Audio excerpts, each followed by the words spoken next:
வணக்கம், என் பெயர் டாக்டர் புரு தவான். இன்று இந்த வீடியோவில் உங்கள் கருத்து பிரிவில் வந்த ஒரு கருத்துக்களத்திற்கு பதிலளிக்க விரும்புகிறேன். உங்கள் திரையில் கருத்து உள்ளது, அது இங்கு காணலாம். எனது பிபி மற்றும் சர்க்கரை கட்டுப்பாட்டில் இருக்கும்போது கிரியேட்டின் ஏன் உயர்வு ஆகின்றது என்று உங்களுக்கு கேள்வி வந்தது. யூரியா அதிகரிக்கிறது.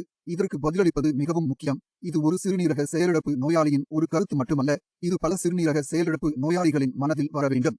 பிபி மற்றும் சர்க்கரை கட்டுப்பாட்டில் இருக்கும்போது கிரியேட்டினின் மற்றும் யூரியா ஏன் அதிகரிக்கிறது என்று உடலுக்குள் என்ன நடக்கிறது என்று நாம் புரிந்து கொள்ள முயற்சிக்கின்றோம். முதலில் தொடங்குவோம். சிறுநீரகம் ஏன் செயலிழந்தது? கலந்து கொள்ள வேண்டியது மிகவும் முக்கியம் என்பது உங்களுக்கு தெரியும் என்று நீங்கள் நினைக்கின்றீர்கள். ஆனால் இன்னும் சிறிது மாற்றம் செய்ய வேண்டும். எனவே 80% சிறுநீரகம் சோகம் மற்றும் சர்க்கரை வருமானத்தினால் சேதப்படுகிறது. சிறுநீரகத்தில் உள்ள உறுப்பு ஒரு முறை சேதமடைந்தால் அது இறந்து போகும். பின்னர் அது உயிரினத்தை பெற முடியாது. மற்றும் அனைத்து சிகேடி நோய்களும் சிறுநீரக செயலிழப்புகள் தன்னார் வளர்ந்து வருகின்றன. அதாவது சிறுநீரகம் சிக்கப்பட்டால் 5%க்கு மட்டுமே இருக்கும், அது மெதுவாக 100% ஆக அதிகரிக்கின்றது. இப்போது அதை தடுப்பதுதான் நமக்கு கடினமாக இருக்கிறது. உங்கள் சிறுநீரகத்தின் பிரச்சனை பிபியின் காரணமாக அதிக சேதம் ஏற்படுகின்றது என்றால் பிபியை கட்டுப்படுத்த முக்கியம். பிபி அதிகரித்தால் சேதம் விரைவாக அதிகரிக்கும். பிபி கட்டுப்பாடு கண்டுபிடிக்கப்பட்டால் சேதம் குறையும். இதை கட்டுப்படுத்துவது முக்கியம். இப்போது பிபி மற்றும் சர்க்கரை கட்டுப்பாட்டுக்குள் வரும்போது கிரியேட்டினின் அதிகரிக்கும் போது அதற்கு பின்னால் 2 முக்கிய காரணங்கள் உள்ளன. எனவே முதலில் செல்லவும். மிக முக்கியமான காரணம் உணர்வு அமிலத்தன்மை. சிறுநீரக செயலிழப்பு நோயாளிகளுக்கு ஒவ்வொரு மாதமும் KFT செய்யப்படும். ஆனால் சீரம் பைகார்பனேட் சோதனை சில நேரங்களில் ஒரு பிரம்பில் செய்யப்படுகிறது. அது பற்றி தெரியவில்லை. கிரியேட்டினின் நிலை 4ஐ மீறியவுடன் உடலில் ஒரு நிலை உருவாகின்றது. அது உடலில் அமிலத்தன்மை உருவாக்கும் ஒரு நிலையாகும். எங்கள் சிறுநீரகங்கள் கிரியேட்டினின் மற்றும் யூரியாவை வெளியேற்றுகின்றன, ஆனாலும் திரவங்கள், எலக்ட்ரோலைட்டுகள் மற்றும் அமிலங்களையும் வெளியேற்றுகின்றன. அதனால் எங்கள் சிறுநீர் உங்கள் அறிக்கையை பார்க்கும்போது அதில் அமிலம் உள்ளது என்று எழுதப்பட்டுள்ளது. இந்த அமிலம் உடலில் சேரும்போது அது எப்படி குவிக்கின்றது? சிறுநீரகம் குறைவாக வேலை செய்வதால் அமிலம் சேகரிக்கப்பட்டு ரத்தம் அமிலமாக மாறுகிறது. மேலும் இந்த அமில ரத்தம் சிறுநீரகத்தில் சுழலும் போது அது சிறுநீரகத்தை வேகமாக சேதப்படுத்துகிறது. இந்த நிலையை வளர்சிதை மாற்ற அமிலத்தன்மை என்று அழைக்கிறோம். அதனால் அதிகபட்ச சிறுநீரக செயலிழப்பு நோயாளியின் மருந்துகளில் ஒரு அதிக அற்புதமான மருந்து உள்ளது என்று நீங்கள் அழைக்கலாம். இது பேக்கிங் சோடா என்று அழைக்கப்படுகிறது. இப்போது நாங்கள் பேக்கிங் சோடாவை சாப்பிடுவதில் இருக்கவில்லை. உங்கள் மருந்தில் சோடியம் பைகார்போனேட் மட்டுமே உள்ளது என்று நீங்கள் உணர்ந்திருக்கலாம். உங்கள் மருந்துக்கு நீங்கள் சுற்றிக்கொள்ள முடியும் மற்றும் ஒவ்வொரு தாளின் பின்புறத்தையும் பார்க்கலாம். அதில் எழுதப்பட்டுள்ளது. யாருக்கும் பின்னால் எழுதப்பட்டுள்ளது சோடியம் பைகார்போனேட் மாத்திரையில் உள்ள சோடா மட்டுமே என்று. பேக்கிங் சோடா என்பது நாம் உணவு தயாரிப்பது போன்றது. தோகா செய்கிறோம், கேக் செய்கிறோம், இது அதே சோடா. இது வளர்சிதை மாற்ற அமிலத்தன்மையை நிறுத்த உதவுகிறது. சில நேரங்களில் நாங்கள் மருந்துகளை சாப்பிடுகிறோம் என்று என்ன நடக்கிறது என்று இப்போது பரிந்துரைக்கிறேன். இதுவரை நாங்கள் சாப்பிடுகின்ற மாத்திரைகள் குறைவாக இருந்தாலும் அதிகரிக்கும் அமிலத்தன்மை ஏற்படும். சில நேரங்களில் மருத்துவர் எழுதவில்லை, நாம் மாத்திரைகள் எடுத்துக்கொள்வதில்லை என்றால் என்ன நடக்கும்? பின்னர் அமிலத்தன்மை ஏற்படும். அப்படியே சிறுநீரக ஆற்றல் ஏற்படும். எனவே கெட்டமைனின் மதிப்பு மிக வேகமாக அதிகரிக்கும். மிகப்பெரிய காரணம் இதுதான். இது மிக வேகமாக அதிகரிக்கும். உதாரணமாக இந்த மாதம் 4 ஆகின்றது, அடுத்த மாதம் 4.5 ஆகின்றது, பின்னர் 5 ஆகின்றது, பின்னர் அது நேரடியாக 6 ஆக உயரும். 5.5 வராது. 6, பின்னர் நீங்கள் 7.5 பார்ப்பீர்கள், பின்னர் நீங்கள் நேரடியாக டயாஸை காண்பீர்கள். எனவே இந்த நிலை வளர்சிதை மாற்ற அமிலத்தன்மை காரணமாகும். மற்றும் இதை கட்டுப்படுத்த முறைகளின் உடன் சீரம் பைகார்பனேட் சோதனையை செய்ய வேண்டும். சீரம் பைகார்பனேட்டின் சாதாரண மதிப்புகள் 21 முதல் 29 வரை இருக்கும். எனவே உங்கள் சீரம் பைகார்பனேட் எந்த மதிப்பில் உள்ளது என்பதை நீங்கள் பரிசோதிக்க வேண்டும். உங்கள் மதிப்பு குறைந்து வருகின்றதும் நீங்கள் உங்கள் மருந்துகளை அதிகரிக்க வேண்டும்.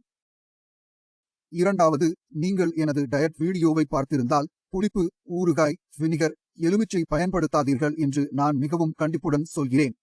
அதுதான் இதற்கு காரணம். முதலில் உங்கள் டெஸ்ட் KFT மூலம் செய்யப்பட வேண்டும். இது ஒவ்வொரு ஆய்வகத்திலும் நடக்காது, நான் ஒப்புக்கொள்கிறேன். இது ஒவ்வொரு பெரிய ஆய்வகத்திலும் நடக்கிறது, நான் ஒப்புக்கொள்கிறேன். எனவே நீங்கள் ஒரு நல்ல ஆய்வகத்தை தேர்ந்தெடுக்கிறீர்கள்.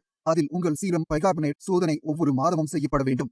இது சிறிது விலை இந்த சோதனை, ஆனால் சிறுநீரகத்தை ஆரோக்கியமாக வைத்திருக்க முக்கியமான சோதனையாகும். இதுதான் முதல் காரணம். இப்போது நாம் ஒவ்வொரு சிறுநீரக செயலிழப்பு நோயாளியின் முதல் காரணம் பற்றி பேசப் போகிறோம். மேலும் கெட்டமைன் அளவு மிகவும் அதிகமாக அமைந்தால் உங்கள் மருத்துவர்கள் உங்களுக்கு டயாலிசிஸ் செய்ய சொல்லும். இப்போது உங்களுக்கு டயாலிசிஸ் தேவைப்படும். இரண்டாவது புள்ளியை புரிந்து கொள்ள உடலில் என்ன நடக்கின்றது என்பதை பார்க்க வேண்டும். நான் எளிமையான முறையில் சொல்கிறேன். உங்கள் கையை பாருங்கள். உங்கள் கையில் இந்த நீல கோடுகளை காண்பீர்கள். இவை என்ன? இவை நரம்புகள். இந்த நரம்புகள் கையிலிருந்து இதயத்திற்கு இரத்தத்தை எடுக்கின்றன. அவர்கள் என்ன செய்கிறார்கள்? இப்போது கீழே தமன்கள் மற்றும் நரம்புகள் உள்ளன. அவர்களின் வேலை என்ன? அவர்களின் வேலை உடலின் வேறு பகுதிகளுக்கு இரத்தத்தை மாற்றுவது. இரத்தத்தில் ஆக்சிஜன் உள்ளது, இரத்தத்தில் உணவுகள் உள்ளன. அது இல்லாமல் யாரும் வாழ முடியாது. வாழ முடியாது. இதே முறையும் எங்கள் கிட்னிகளிலும் உள்ளது. இப்போது சிறுநீரகத்தின் உள்ளே பார்த்தால் அப்படியே ஒரு நெட் உள்ளது. ஆனால் இன்னும் வாய்களுக்கு இடையே இடைவெளி உள்ளது. உங்களுக்கு நல்ல புரிதல் கொடுக்க என் திரையில் ஒரு விளக்கப்படம் காட்டுகிறேன்.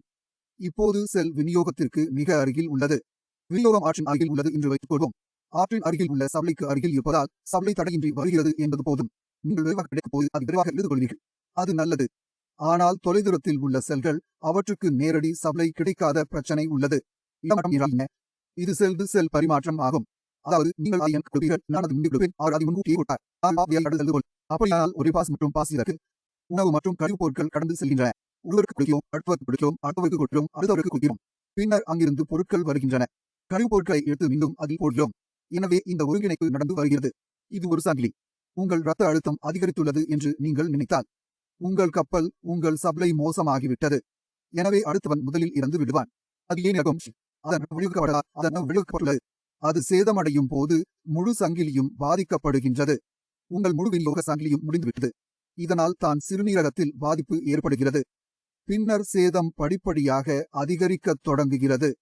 இதை தடுக்க நம் உடலில் உள்ள 2 பொருட்களின் அளவை அதிகரிக்க வேண்டும். முதலாவது ஆக்சிஜன், இரண்டாவது உணவு. ஏனெனில் நமது ஊட்டச்சத்து செல்கள் சிறப்பாக இருக்கும் என்றால் நல்ல இரத்த வழிமுறை எங்கும் கிடைக்கும். அவர்கள் வேலை செய்ய முடியும். சிறுநீரக செயலிழப்பு நோயாளிகளின் மிகப்பெரிய தவறு என்ன? சாப்பிடுவதையும் குடிப்பதையும் நிறுத்த வேண்டும்.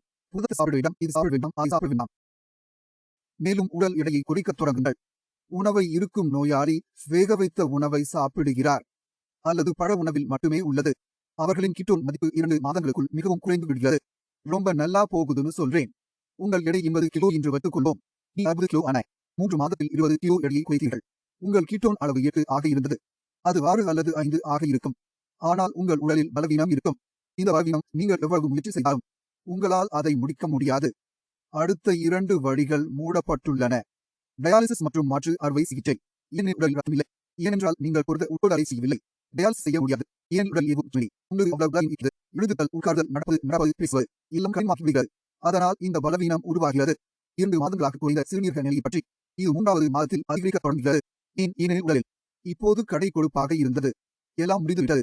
உங்கள் உடலில் உள்ள சேமிப்புகளை நீங்கள் விரும்பினாலும் பயன்படுத்த முடியாது. உடலிலிருந்து வருகிறது. உங்கள் சிறுநீரகம் பலவீனமடைந்து வருகிறது. மேலும் சிறுநீரகம் பலவீனமடையும் போது அது செய்ய வேலை குறைவாகும்.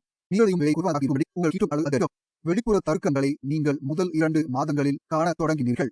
டயட்டை நிறைய இருக்க வேண்டும். அனைத்து புரதத்தையும் வேக வைத்த உணவு உண்ண வேண்டும்.